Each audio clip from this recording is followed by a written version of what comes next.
தேவனுக்கே மகிமை உண்டாவதாக. சிந்தனைக்காக தெரிந்து கொள்ளப்பட்ட இன்றைய தலைப்பு 2 எஜமான். ஒரு சின்ன கற்பனை காட்சி யோசிச்சு பாருங்க. நீங்க ஒரு நிறுவனத்துல வேலை செய்றீங்க.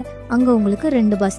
அந்த 2 பாஸுக்கும் கீழ்ப்படுகிறது தான் உங்க கடமை. ஆனா அந்த 2 பாஸும் ஒருத்தருக்கு ஒருத்தர் விரோதமா இருக்கிறது உங்க வேலையை அஃபெக்ட் பண்ணுது.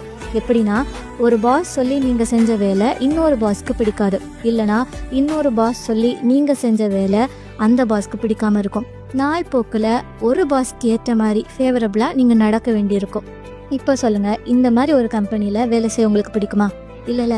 ஆனால் மத்தேயு 6:24 படி தினமும் நம்மளை படைச்ச எஜமானாகிய கர்த்தருக்கு இதைத்தான் நம்ம செஞ்சுக்கிட்டு இருக்கோம். நம்ம கடவுளுக்கும் உண்மையாக இல்லாமல் உலகத்துக்கும் உண்மையாக இருக்க முடியாமல் நம்மளை நாமளே மாற்றிக்கிட்டு உலகத்துக்கும் உலக எஜமான்களுக்கும் ஊழியம் செஞ்சிட்ருக்கோம். உலகத்துக்கு மட்டுமே ஊழியம் செய்கிற ஒரு நபரால் என்றைக்குமே கர்த்தருக்கு ஊழியம் செய்ய முடியாது.